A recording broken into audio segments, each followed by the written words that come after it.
सब इसी जुगाड़ में लगे हो कि प्रधानी से लेके और प्रधानमंत्री तक जहां जो मिल जाए वही लपको।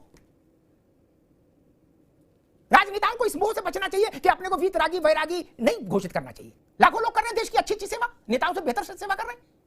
उन लोगों ने तो पार्टी नहीं बनाई। जो पार्टी बना रहे हैं उनको लाल बत्ती चाहिए, उनको घोड़ा गाड़ी चाहिए, उनको डंडा चाहिए, हुकूमत चाहिए। असम में हेमंता बिश्व शर्मा ने कहा कि हमारी सरकार मुसलमानों में जातियों की गिनती कराएगी। सब लोग जितने ये बीच में जो हमारे सपा और कांग्रेस यानी जो इंडिया अलायंस है वो हेमंता बिश्व शर्मा का मुर्दाबाद करने लगा। बोला ना ना तुम्हें हमारी कसम मुसलमानों की गिनती न कराना, हाँ नहीं तो आग लग जाएगी। क्यों भैया ये थ्योरी चलाते हो सब लोग कि इस्लाम में जाति है ही नहीं। अच्छा जी रिजर्वेशन कैसे मिल रहा है आपको?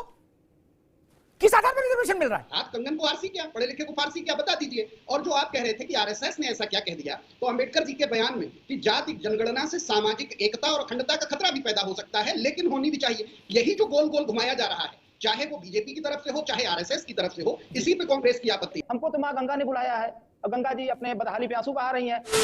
नमस्कार दोस्तों, एक वापस से नए रिएक्शन वीडियो में आप सभी का स्वागत कर रहा हूं। मेरा नाम है गौरव और आप देख रहे हो गोलू रिएक्शन टीवी। दोस्तों वरिष्ठ पत्रकार अमिताभ अग्निहोत्री जी का डिबेट वीडियो लेके आ चुका हूं और दोस्तों आज के वीडियो में आप लोग देखेंगे कि देश में जो जातिगत जनगणना की बात चल रही है उस पर जो है भारत की विपक्षी पार्टियां जो है बहुत ज्यादा प्रेशर दे रही है कि इन लोगों की जो है मतलब भारत में सभी की जो है जात की जनगणना होनी चाहिए। वहीं दोस्तों आज के डिबेट में अमिताभ अग्निहोत्री जी कांग्रेस पार्टी के प्रवक्ता को बहुत अच्छे से धोते हैं और भारत में जो जनगणना को जो लेके जो है मुस्लिमों में भी मुस्लिम जातियां भी जो है आरक्षण ले रही हैं, लेकिन मुस्लिमों की बात नहीं कर रहे। भारत की जो विपक्षी पार्टियां हैं मुस्लिमों की जो है जनगणना की बात नहीं कर रही है। इस पर आज अमिताभ अग्निहोत्री जी ने बहुत अच्छे से धोया है। तो आज की डिबेट में आप लोग देखेंगे समाजवादी पार्टी का प्रवक्ता भी जो है आरएसएस और भारतीय जनता पार्टी के लिए जो है आप शब्दों का प्रयोग करता हुआ नजर आ रहा है। तो दोस्तों आज की डिबेट को शुरू कर लेते हैं। चैनल पे पहली बार आए चैनल को सब्सक्राइब कर लीजिएगा। मैं अपना रिएक्शन इस वीडियो के लास्ट में दूंगा। तो चलिए वीडियो की ओर चलते हैं और मिलते हैं सीधे वीडियो के लास्ट में।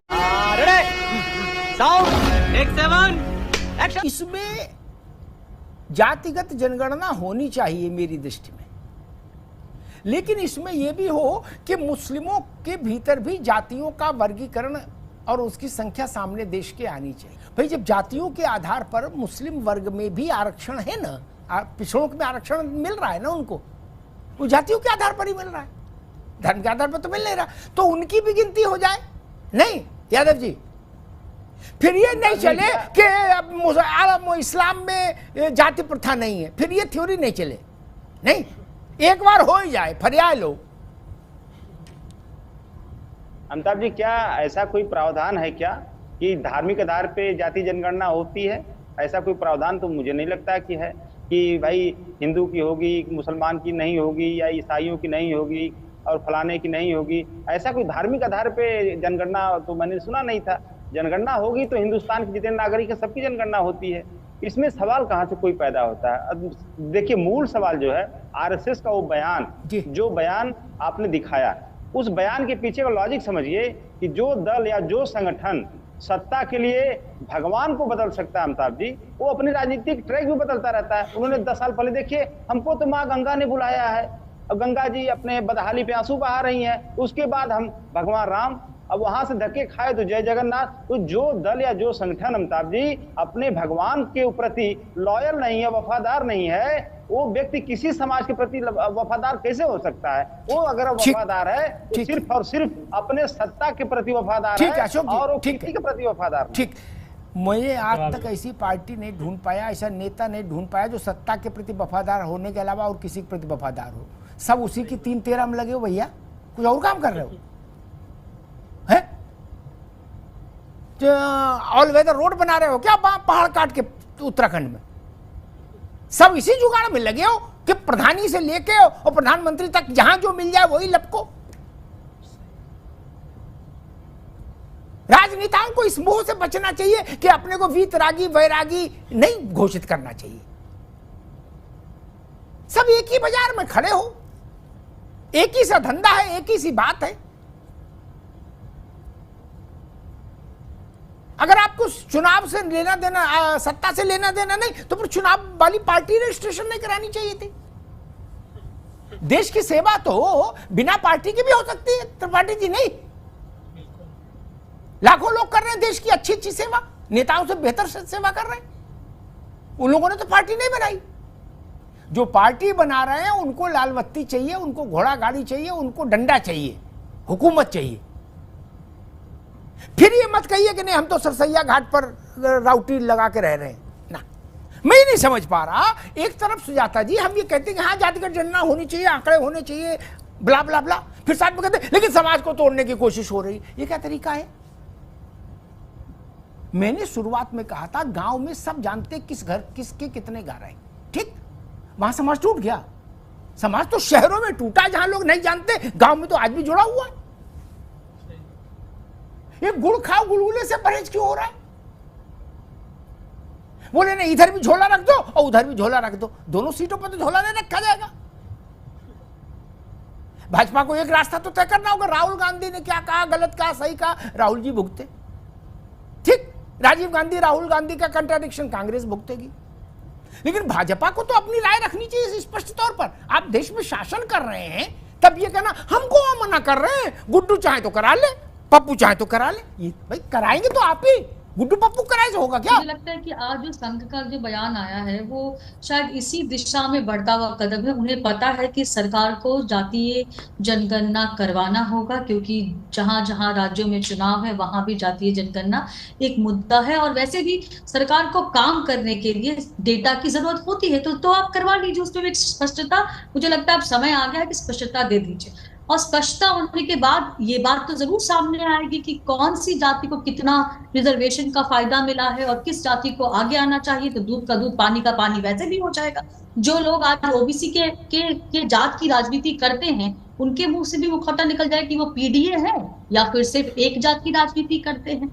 ये भी निकल जाएगा कि मुसलमानों की बात जब करते हैं, जब यहाँ पे आपके पैनल पे बैठे हुए जो प्रवक्ता थे उन्होंने कह दिया कि हम मुसलमानों की भी तो जाति जनगणना होगी। पर एक नेता बता दीजिए, एक वक्तव्य बताइए मुझे जो किसी ने बोला हो कि मुसलमानों के जाति की भी जनगणना होनी चाहिए, दिखना चाहिए कि अशराफ को कितना मिल रहा है और पसमानदा को कितना। असम में हेमंता बिश्व शर्मा ने कहा कि हमारी सरकार मुसलमानों में जातियों की गिनती कराएगी।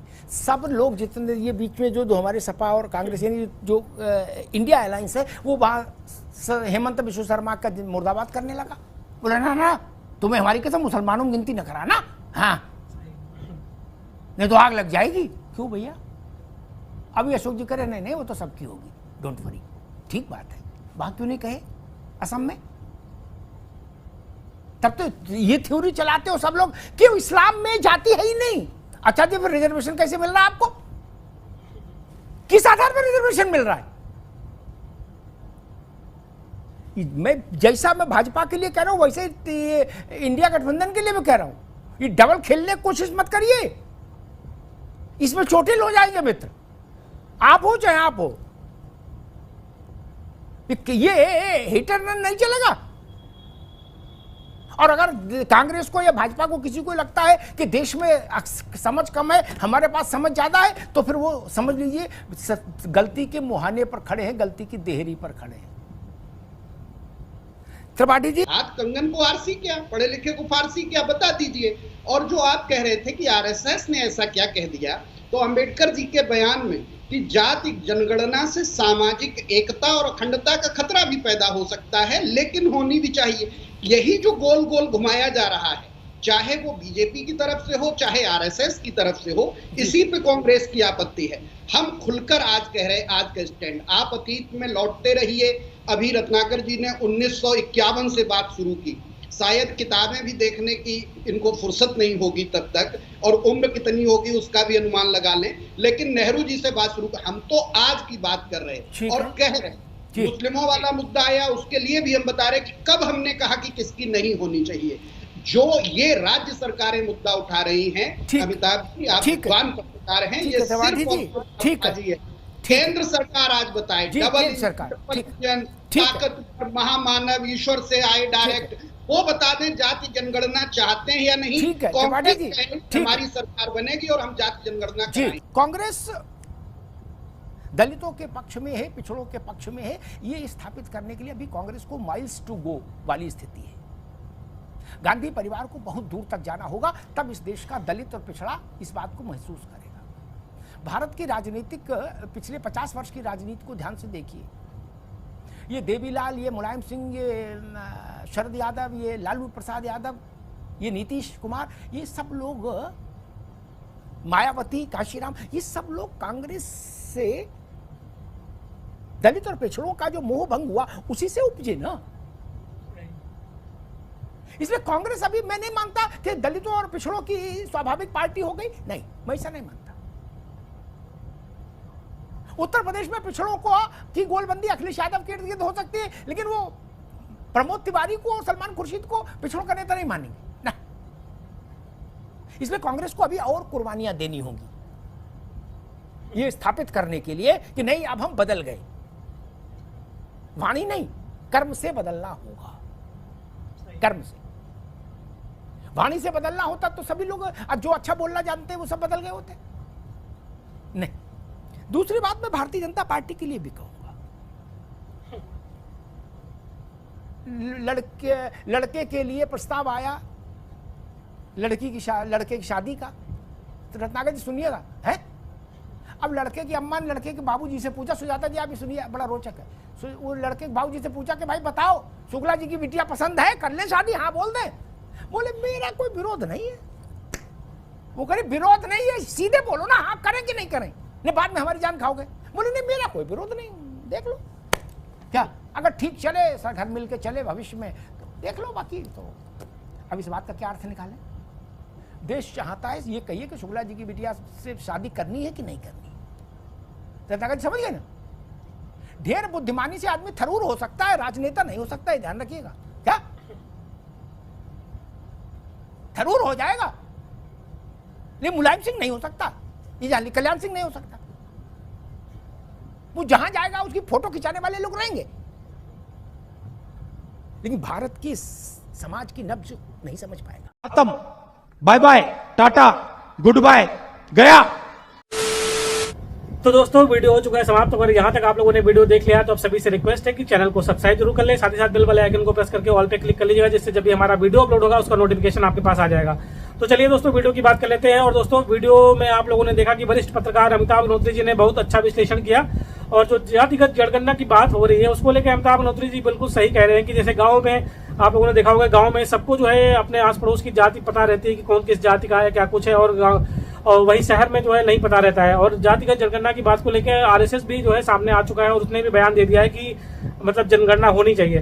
तो दोस्तों वही जो है जो मुस्लिम समाज है उसके लिए ये जो पार्टियां हैं, अभी आप लोगों ने देखा अमिताभ अग्निहोत्री जी ने असम के मुख्यमंत्री का जो उदाहरण दिया कि वहां पे जैसे ही जातिगत मुस्लिमों की जनगणना की बात हुई तो ये सारी विपक्षी पार्टियां जो इंडिया अलायंस है, इंडिया अलायंस, ये जो है तुरंत जो है हाय तौबा मचाने लगा कि मुस्लिमों के मतलब उनकी जातिगणना नहीं होनी चाहिए, मतलब मुस्लिमों की जातिगणना नहीं होनी, हिंदुओं को जात पात में बांटने के लिए जातिगत जनगणना करने की जो है बात चल रही है। दोस्तों आज के डिबेट में आप लोगों ने देखा अमिताभ अग्निहोत्री जी ने कैसे इन लोगों को बहुत अच्छे से एक्सपोज किया है दोस्तों। और जो समाजवादी पार्टी का प्रवक्ता है ये आरएसएस और उनको जो है बोल रहा है कि मतलब ये लोग इस तरह की बातें कर रहे हैं, देश विरोधी बातें कर रहे हैं और ये करते रहते हैं। दोस्तों आज की डिबेट आपको कैसी लगी कमेंट के माध्यम से हमें जरूर बताइएगा। इसी तरह के वीडियो आपको आगे भी हमारे चैनल पर देखने को मिलते रहेंगे। तो इस वीडियो को यहीं पे समाप्त कर रहे हैं, मिलते हैं आपको किसी और वीडियो में, तब तक के लिए जय श्री राम।